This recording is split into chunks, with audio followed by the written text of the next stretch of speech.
was 2 a.m. The entire city was swallowed in darkness.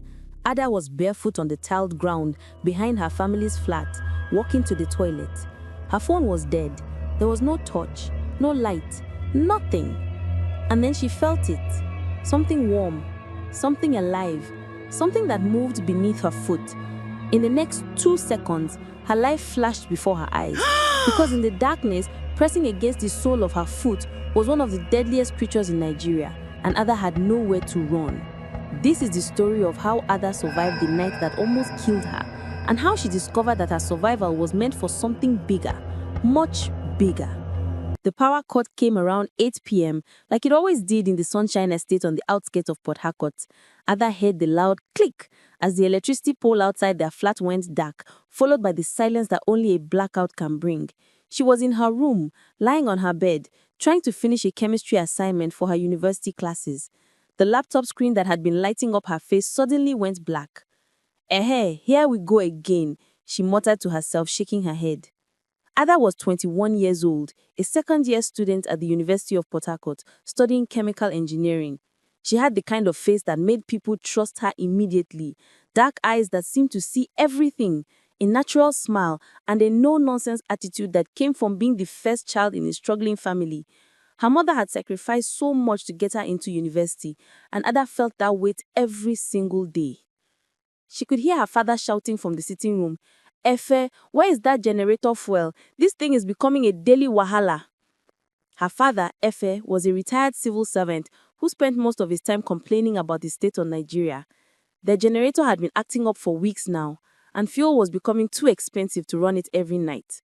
So most evenings, they just sat in the darkness and waited for the light to come back. "It is finished, Papa," her younger brother Jaden called out from the corridor. "We used the last of it yesterday." Ada listened to the back and forth from her room and decided she didn't want to be part of the argument. She set her laptop aside and picked up her phone instead. Maybe she could at least read something on her phone battery. But after just a few minutes of scrolling through her social media, the battery indicator went from red to nothing. The phone died in her hands. She sighed deeply. It was only 8:30 p.m., but outside her window, the darkness was complete. The entire estate was swallowed up in blackness. No street lights, no car headlights moving down the main road, nothing but the sound of crickets and the occasional voice from neighbors trying to find their way around. Her mother, Rita, knocked gently on her door. "Adadi, come and eat something before it gets cold. We made rice and stew." Ada got up and went to eat with her family in the sitting room. They ate by candlelight, the flickering orange glow making everything look like strange and dreamlike. Her younger sister, Lara, who was still in secondary school, made jokes about how they looked like they were in a horror movie. Everyone laughed, but the joke felt a little too close to home. After dinner, Ada helped her mother with the dishes, washing them by candlelight in the kitchen. The water was cold, and her hands felt numb as she scrubbed. When she finished, she went back to her room, lay on her bed, and stared at the ceiling, listening to the sounds of the night. Around midnight, she finally drifted off to sleep. At 2 a.m., Ada's bladder woke her up. She needed to use the toilet badly. For a moment, she just lay there in the darkness of her room, mentally preparing herself. The toilet was outside, about 20 steps from their flat, behind the building where her family kept the septic tank. She had made this journey hundreds of times before, even in the dark, but tonight felt different somehow. Her heart was beating a little faster than normal. She thought about just waiting until morning, but the pressure in her bladder told her that wasn't going to work. She sat up on her bed and felt around for her phone at the bedside table. Maybe it had charged somehow. No, it was still dead. She had forgotten to charge it before the power cut. The beam of a torch would have been nice. Actually, no. The beam of a torch would have been everything. But nobody in the family kept torches by their bed. Why would they? Port Harcourt was a big city. They had electricity most of the time. Torches were for villages and bush areas, not for an estate in the city. Ada stood up, her eyes slowly adjusting to the darkness. She could make out the shape of her window, the dark outline of her furniture. Her heart was still beating a little faster. She told herself it was nothing. It was just the toilet, just a few steps away. She had done it 1,000 times. Ada opened her door quietly and stepped into the hallway. The darkness in the corridor seemed even thicker than in her room. She could hear her father snoring from the main bedroom, her mother's softer breathing, the sound of JD moving around in his sleep. Ada felt her way along the wall, moving slowly, her bare feet cold against the tiled floor. She opened the back door and stepped outside into the night. The darkness outside was almost physical, like she was walking through water. The air was warm and humid, carrying the smell of rain and earth. Somewhere in the distance, a dog barked. The sound made her jump, and she stopped for a moment, letting her eyes adjust further. She could see a little better now, the faint outline of the toilet structure about 20 steps ahead. She could see the edge of her family's small backyard garden. She could see the fence line. Ada took a deep breath and started walking. This is the story where the story really begins. This is the moment that will change everything, not just for Ada, but for everyone in the Sunshine Estate. Ada was about halfway to the toilet when she felt it. Her right foot came down on something wet. At first, she thought nothing of it. Some people had their bath earlier that evening and the ground was muddy and slippery. Water from the gutter sometimes ran around the back of the flat. Nothing unusual. She kept walking. But then, her next step felt something else. This time, it wasn't just wet, it was warm. She could feel the difference between the cool night air and this warmth spreading under her foot. It felt almost like body heat, like touching skin in the darkness. Ada stopped walking. She stood completely still, her heart suddenly pounding in her chest like it wanted to escape her body. "Hello," she called out, her voice small and uncertain. "Who's there?" Nobody answered. The silence that followed was worse than any answer would have been. Ada stood frozen in the darkness, every nerve in her body suddenly on high alert. Her breathing became shallow. She could hear every single cricket in the yard. She could hear a car passing on the main road, far away. She could hear the blood rushing in her own ears. "What did you step on?" a voice inside her head asked. "What was that?" She didn't want to know. She wanted to turn around and run back to the flat, back to her room, back to safety. But her bladder was still desperate, and there was still something holding her in place. That strange human stubbornness that makes us go forward even when every instinct is screaming at us to go back. "It's probably nothing," she told herself. "You're just scared because it's dark. It's probably just water. It's probably just a piece of cloth that got wet from the rain." But deep in her heart, she knew that wasn't true. She took another step forward, more carefully this time. Her foot came down on solid ground. Then another step, and another. She was moving forward, even though something inside her was saying that this was a mistake. This was a big mistake. Her hands were shaking now. She could feel the trembling in her fingers, in her arms, spreading through her whole body. The warm, wet thing that had touched her foot seemed to linger on her skin, even though she knew that was impossible. What if it was a person? What if someone was lying in the yard at this time? And who would just lie there in the dark without saying anything? "Stop it," she told herself. "Stop being paranoid. It's just your imagination running wild because it's dark. People's brains do that in the dark. They make things scary." She was only about 5 steps away from the toilet now. She could see the small structure more clearly now, a dark shape against the slightly less dark sky. Just a few more steps, and she would be inside. She could lock the door behind her. She could sit down and do what she needed to do, and then she could walk back to the flat with no problems. That was when she felt it move. It wasn't a big movement. It was subtle, more like a shifting of weight. But it was unmistakable. Whatever that warm, wet thing was under her foot, it had moved. Ada's scream caught in her throat, stuck between her mouth and her lungs. She didn't even manage to make a sound. She just stood there, frozen, one foot still on top of whatever it was, the other foot in mid-air, her entire body trembling. The thing under her foot was alive. And then, just as sudden as lightning, a pair of car headlights flashed across the yard. A vehicle was passing on the main road, maybe 100 meters away, and its headlights swept across the darkness of the backyard like a searchlight. In that brief moment of light, no more than 2 seconds, maybe 3, Ada saw it. A long, thick, black shape stretched across the path in front of her.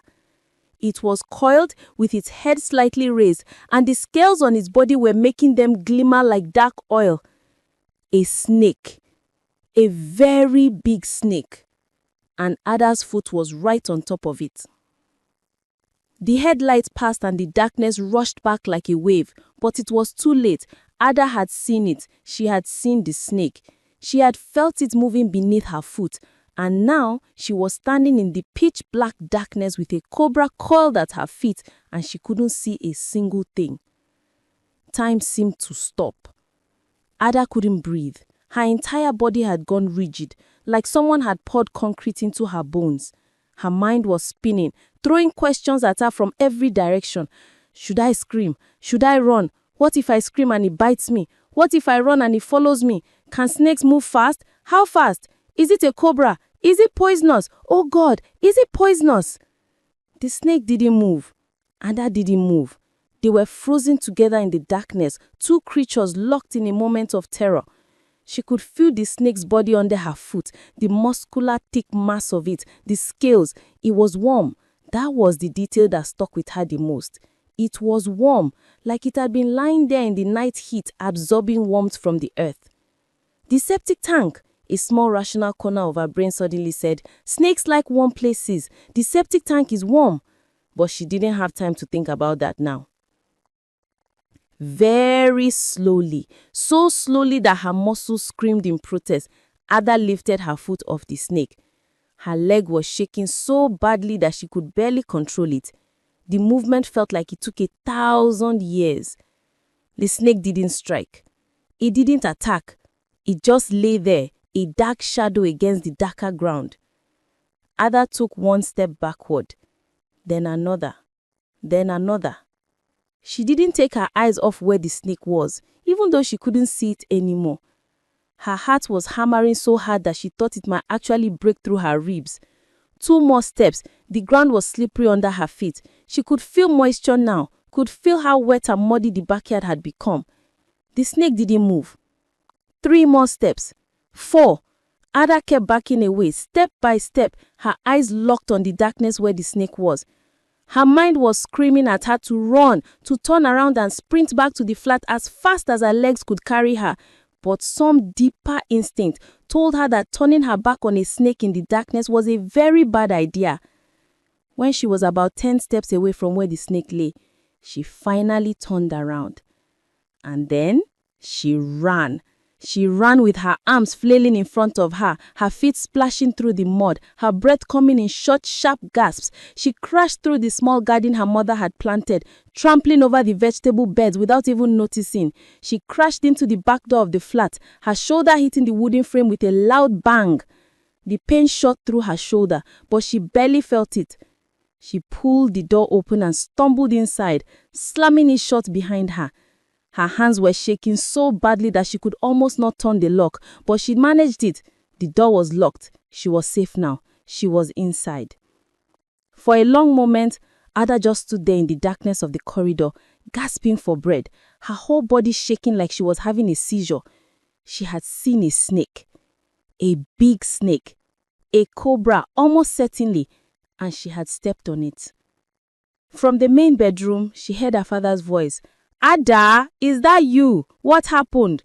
Why did you scream? She couldn't answer. She couldn't form words. All she could do was stand there and shake. Her father appeared in the corridor, his eyes confused in the darkness. Ada, what happened? Why did you scream? Snake, Ada managed to whisper. There's a snake in the backyard. For a moment, there was complete silence.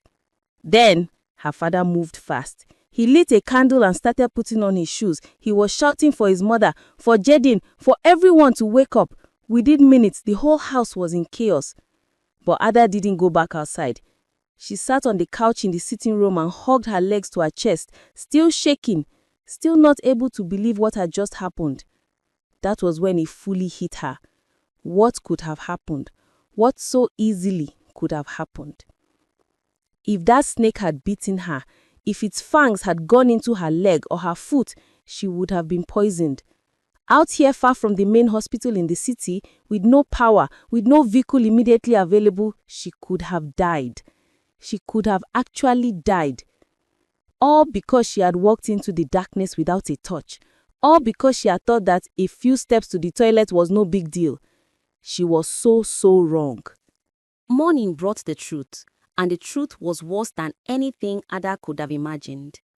By the time the sun came up, the old Sunshine Estate knew about the snake. Our father had called the local animal control officer first thing, and the man had come with some equipment and expertise. What he found in and around the backyard of Ada's family flat was shocking. There were more snakes, not just one, multiple snakes. They had made a home in the warm septic tank underneath the toilet. And the reason they were attracted to this particular spot was simple. During the power cuts, the septic tank stayed warm. It was like a heated nest for the snakes. The officer explained it to Ada's father while Ada listened from the window, still traumatized from the previous night. He said, snakes are cold-blooded. They need heat. During these blackout periods, the septic tank provides exactly that, especially in the rainy season when they are looking for shelter. The heat, the moisture, the darkness is perfect for them. As they searched around the flat, they found eggs under the toilet floor. Snake eggs, dozens of them. This female has been living here for weeks, maybe even months. She's laid eggs and she's protecting them. That's why she didn't attack your daughter. She was just defending her nest. Ada felt her knees go weak when she heard that. The snake hadn't attacked her. It was protecting its babies. If she had stepped on one of those eggs, or if she had frightened the mother snake any more than she already had, but she didn't want to think about what would have happened then. By midday, word had spread through the entire Sunshine Estate. Ada had stepped on a cobra in the darkness. A cobra that was protecting its eggs. A cobra that could have killed her. Neighbors started coming to their flat to see Ada, to confirm that she was okay, to hear the story from her own mouth. Some brought food. Some brought herbs and prayers. One elderly woman, Mama Cynthia, from the flat next door, came and just held Ada's hand and cried. Thank God, Mama Cynthia kept saying, thank God, thank God, thank God. You are alive. That's all that matters. You are alive. But Ada couldn't stop thinking about her foot on that warm, scaly body in the darkness. She couldn't stop thinking about how close she had come. That afternoon, Uncle Bernard came from his own flat a few blocks away. Uncle Bernard worked for an import company and had some money. He brought something with him. Several things, actually. He said, from today, everybody in this house gets one of these. He put them on the small table in the sitting room. 5 brand new torches. Good ones too, not the cheap ones that could barely light up a meter in front of you. These were proper torches with strong beams and fresh batteries. He said, this is what happens when we forget the basics. We move to the city. We think we don't need the things our parents knew. We forget about the wisdom of the old ways. Our grandmothers didn't have electricity, so they had wisdom about the darkness. They knew that you never walk in the dark without something to light your way. But we forget. And then something like this happens. Ada picked up one of the torches and held it in her hands. It was heavier than she expected, solid and real. She turned it on, and a bright beam of light shot out across the room, banishing all the shadows instantly. She had never felt more grateful for light in her entire life. Ada realized that what happened to her could happen to anyone, and she decided that she couldn't stay silent. Over the next few days, Ada barely left her room. The trauma of that night was still fresh in her mind. She would wake up in the middle of the night with her heart pounding, dreaming about snakes. She would jump at sudden sounds. At night, she would hold her torch so tightly that her hands would hurt. Her mother was worried about her. She would bring her food and try to get her to talk about what she was feeling, but Ada couldn't really explain it. How do you explain the feeling of stepping on something alive in the darkness? How do you explain the terror of not knowing what it was, not seeing what it was until it was almost too late? It was Jaden that finally broke through to her. One evening, about a week after the incident, he came into her room without knocking. He had his phone, which he had managed to charge using a power bank, and he was showing her something. He said, Ada, look at this. I've been telling people at my school about what happened to you, right? And some of the people on social media had been sharing the story. It's getting around. It showed her a Facebook post where someone had written about Ada's experience with the snake. It had gotten over 200 shares and comments from people all over Port Harcourt and even from other cities. People were saying the same thing, that they had experienced similar things or their relatives had. They were thanking Ada for bringing attention to the danger. He said, "You are helping people, Ada, just by telling your story. You are making people aware." Something shifted in Ada at that moment. Her fear didn't go away, but it transformed into something else. It transformed into a sense of purpose. She got out of bed for the first time in days. She went to her father and her mother and told them what she was thinking. He said, "I want to make a video. I want to tell the whole story about the snake, about stepping on it in the darkness, about how it could have killed me. I want people to know. I want to warn them." Her father looked unsure at first, but her mother understood. She said, "Our daughter wants to help people. Let her help people." That's when Ada decided to start a YouTube channel. It was going to be called Survival Stories from Our People, and she was going to tell true stories about dangers that everyday Nigerians face. Stories that could help others. Stories that could save lives. With Jaden's help and Uncle Bernard's smartphone camera, she recorded her first video. She sat in front of the camera in her school uniform. She wanted to look presentable, professional, and she told the whole story. She talked about waking up at 2 a.m. with a full bladder. She talked about her phone being dead. She talked about being too lazy, too confident to grab a torch. She talked about stepping on the snake in the darkness. And she talked about how lucky she was to be alive. He said, "If that snake had decided to bite me, I would probably be dead right now. It's not a joke. Snakes are real. Danger is real. And the darkness hides both of them." The video was simple. No special effects, no professional editing, just Ada telling her truth, holding a torch, looking directly at the camera. Jaden uploaded it to YouTube, and within a few hours, it had gotten 100 views. By the next day, it had 1,000. 3 months later, Ada's YouTube channel had over 50,000 subscribers. She had recorded dozens of videos since that first one about the snake. Stories from her neighborhood, stories from people who had contacted her through social media. A story about a family that had been robbed during a blackout because they couldn't see who was approaching them. A story about an old man who had fallen in a gutter at night and broken his leg because he was walking without light. A story about a child who had gotten lost behind his school during a power cut. Each video ended the same way. Always carry a torch. Always have light. Don't be like me. Don't learn this lesson the hard way. Ada had become something of a small celebrity in her community and online. People recognized her on the streets. Other students at the university would say hi to her.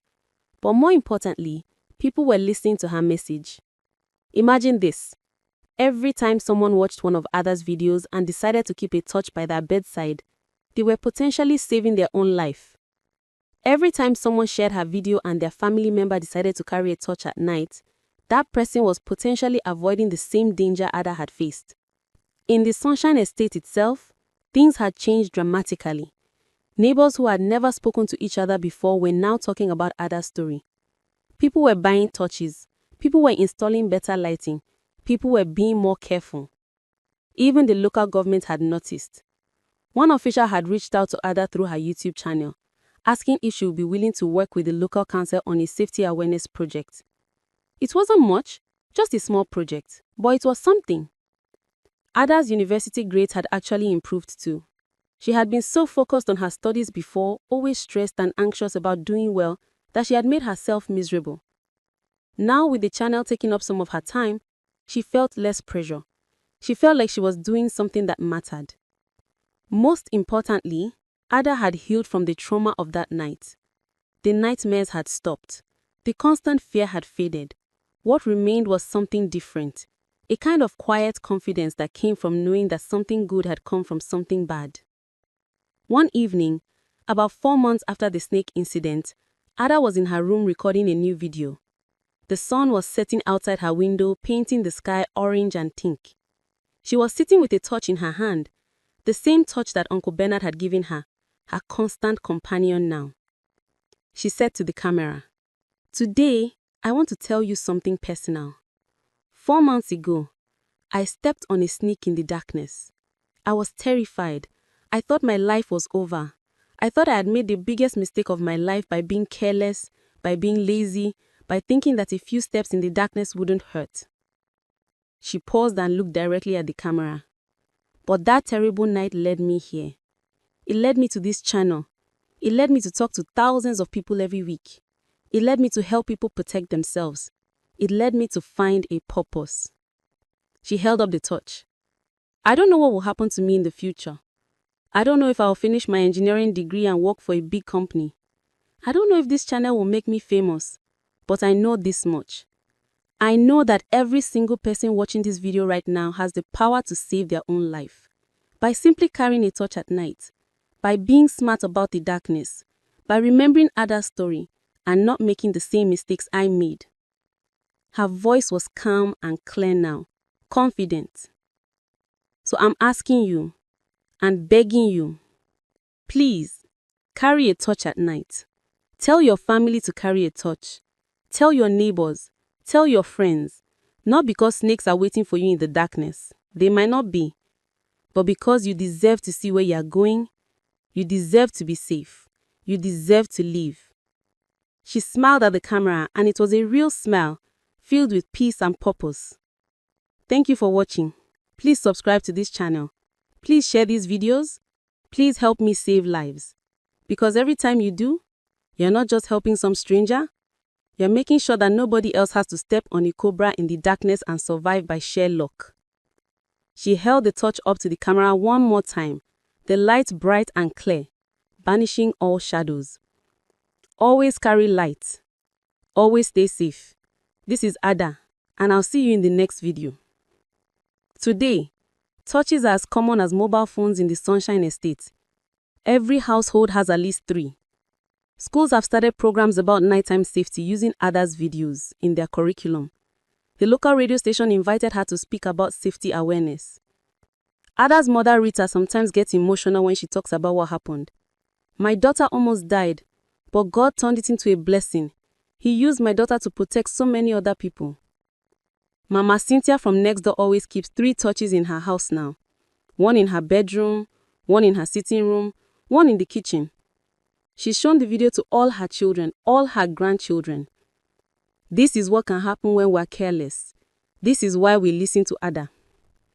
Uncle Bernard became one of Ada's biggest supporters. He bought her better equipment to record videos with, and he even helped her start a small non-profit organization to distribute torches to people who couldn't afford them. And Ada kept growing. Her channel grew. Her university grades stayed excellent. She's now thinking about a career that combines engineering with public safety. Maybe designing better lighting systems for low-income communities. Maybe creating products that could prevent these kinds of accidents. But most importantly, Ada changed how people think about the darkness. She took her fear, her trauma, her terrible experience, and she transformed it into something that saves lives every day. The cobra that lived under the Sunshine Estate toilet never came back. The local animal control officer had made sure of that, relocating both the mother snake and her eggs to a safer place in the forest. And the darkness? The darkness is still there, of course. But in the Sunshine Estate, and in thousands of homes throughout Nigeria, people now face that darkness with torches in their hands and Ada's voice in their heads. Always carry light. Because sometimes, the smallest thing, just a torch, just a simple light, can be the difference between life and death. My name is Raina. Thank you for watching. I hope you learned 1 or 2 lessons from this story. Subscribe to our channel, so when we post interesting stories like this, you'll be the first to know.